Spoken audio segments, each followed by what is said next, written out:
Hello friend, आपके अपने channel OCC by Vipul sir में आप लोगों का स्वागत है। दोस्तों, आप लोग इस चैनल पे हिंदी पढ़ रहे हैं और हम लोग समाज को पूरा पढ़ चुके हैं। और जो लोग अभी तक समाज की वीडियो नहीं देखे हैं अभी तक, एक बार जरूर देख लें। और आज हम लोग पढ़ेंगे कारक एवं विभक्ति। अगला टॉपिक हम लोग पढ़ेंगे कारक एवं विभक्ति। और चलिए इसको स्टार्ट करते हैं।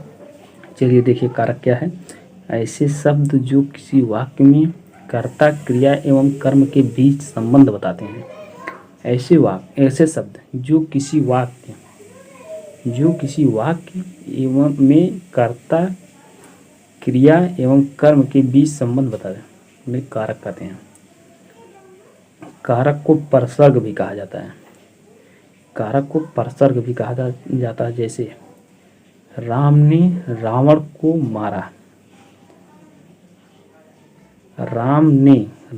को मारा। अब देखिए, उपरोक्त वाक्य में ने एवं को कारक चिन्ह है। उपरोक्त वाक्य में ने एवं को कारक चिन्ह है। इसी प्रकार से आगे देखेंगे। हिंदी व्याकरण में कारकों की संख्या कुल 8 होती है। हिंदी व्याकरण में कारकों की संख्या कुल 8 होती है और विभक्ति की कुल संख्या 7 होती है। कारक चिन्ह 8 होते हैं और विभक्ति की कुल संख्या 7 होती है। संस्कृत में संबंध व संबोधन को कारक नहीं माना जाता। अतः कारक की संख्या 6 होती है। इसको ध्यान में रखिएगा, संस्कृत में कारक की संख्या 6 होती है। चलिए अब देखेंगे हम लोग 8 कारक क्या हैं। प्रथम विभाग में कर्ता के कारक चिन्ह होगा ने। उसी प्रकार से कर्म, द्वितीय विभक्त कर्म का कारक चिन्ह होगा को। उसी प्रकार से देखेंगे तृतीय विभक्त में करण का कारक चिन्ह होगा से द्वारा। उसी प्रकार से अगली विभक्त देखेंगे संप्रदान में होगा के कारक चिन्ह होगा के लिए। उसी प्रकार से पंचमी विभक्त में देखेंगे होगा अपादान कारक। इसका कारक चिन्ह होगा से अलगाव, जहाँ अलगाव का भाव हो। उसी प्रकार से देखेंगे अगला संबंध कारक। इसका होगा कारक चिन्ह का, के, की, ना, ने, नी, रा, रे, री। ये सब जहाँ पे आए वहाँ पे संबंध कारक होगा। उसी प्रकार से अगला देखेंगे, अगली विभक्ति में होगा अधिकरण कारक। इसका कारक चिन्ह में, पे, पर।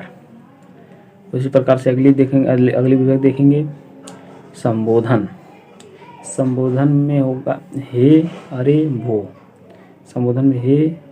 भो। अगला देखेंगे दोस्तों, एक बार नोट करके लिख लीजिएगा, नोट बना के। संबोधन में भी प्रथमा विभक्ति होती है। चलिए आगे देखते हैं। चलिए अब हम लोग एक कारक को विस्तृत रूप से पढ़ेंगे। पहला हम लोग पढ़ेंगे कर्ता कारक। कर्ता कारक क्या है, इसका एग्जाम्पल आप लोग समझेंगे। चलिए स्टार्ट करते हैं। स्टार बना के लिखिएगा। कर्ता कारक जहाँ पर ने चिन्ह का प्रयोग प्रत्यक्ष या अप्रत्यक्ष रूप में हुआ हो। जहाँ पर ने चिन्ह, एक बार फिर से देखेंगे, जहाँ पर ने चिन्ह का प्रयोग प्रत्यक्ष या अप्रत्यक्ष रूप में हुआ हो वहाँ पर कर्ता कारक होता है। अगला स्टार बना के लिखेंगे। जहाँ पर किसी के द्वारा कोई कार्य किया जाए वहाँ पर भी कर्ता कारक होता है।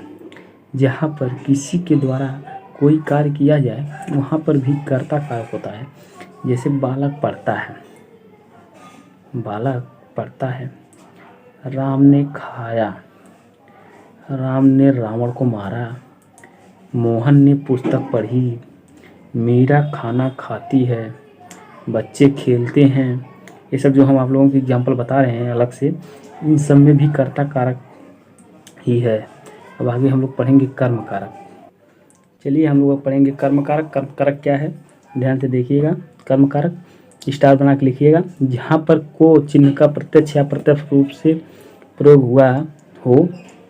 जहाँ पर को, इसका कारक चिन्ह बताए थे ना अभी, कर्म का कारक चिन्ह को होगा, कर्ता का ने होगा। उसी में देखिएगा, जहाँ पर को चिन्ह का प्रत्यक्ष या अप्रत्यक्ष रूप से प्रयोग हुआ हो वहाँ पर कर्म कारक होता है। और दूसरा देखेंगे, जहाँ पर किसी क्रिया का प्रभाव कर्म पर पड़े वहाँ पर कर्म कारक होता है। जहाँ पर क्रिया का प्रभाव कर्म पर पड़े वहाँ पर कर्म कारक होता है। जैसे मैंने मोहन को पीटा, मैंने मोहन को पीटा। उसी प्रकार से अगला एग्जाम्पल, बालक फुटबॉल खेलता है, बालक फुटबॉल खेलता है। और एग्जाम्पल देखेंगे, मोर सांपों को खाता है, राम ने रावण को मारा, राम पुस्तक पढ़ता है या राम पुस्तक को पढ़ता है। इन सब में भी कर्म कारक ही है। अब हम देखें, अब अपवाद देखेंगे। अपवाद नंबर 1 हेडिंग डाल के लिखेंगे आप लोग, अपवाद क्या क्या अपवाद है। चलिए अपवाद नंबर 1 लिखेंगे, यदि किसी वाक्य में किसी कर्म के साथ निम्नलिखित क्रियाओं का प्रयोग हो तो वहाँ पर सदैव कर्म कारक होता है। देखिएगा क्या क्या है। यदि किसी वाक्य में किसी कर्म के साथ निम्नलिखित क्रियाओं का प्रयोग होता है तो वहाँ पर सदैव कर्म कारक होता है। अब देखिएगा पहला क्या है, दूध दुहाना, भोजन पकाना, दंडित करना, चुराना, चुनना, भगाना, सुलाना, पुकारना। ये सब भी जहाँ पे आ जाते हैं तो वहाँ पे भी कर्म कारक ही होता है। चलिए एग्जाम्पल देखेंगे आप लोग, ग्वाला गाय से दूध दुहता है, दूध दुहना भी बताए थे आप लोगों को ऊपर।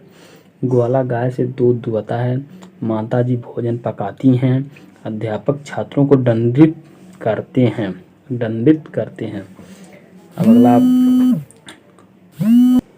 अब अपवाद नंबर 2 नंबर डाल के लिखेंगे। अपवाद नंबर 2 देखेंगे, जिस वाक्य में दोनों ओर, तीनों ओर, चारों ओर इन शब्दों का, फिर से एक बार देख लेंगे, जिस वाक्य में दोनों ओर, तीनों ओर, चारों ओर इन शब्दों का प्रयोग होता है वहाँ पर सदैव कर्म कारक होता है। जैसे तालाब के चारों ओर वृक्ष हैं, जैसे चारों ओर में कर्म कारक है। जैसे चारों ओर बताए हुए आप लोगों को, चारों ओर, तालाब के चारों ओर वृक्ष हैं, गांव के दोनों ओर जंगल हैं। इन सब में भी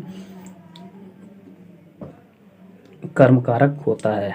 अब हम लोग अगला कारक पढ़ेंगे, करण कारक, जिसको हम लोग अगली वीडियो में पढ़ेंगे। चलिए दोस्तों, वीडियो आप लोगों को पसंद आए तो लाइक सब्सक्राइब जरूर करिएगा और कमेंट करके ज़रूर बताइएगा आप लोग को वीडियो कैसी लगी। धन्यवाद।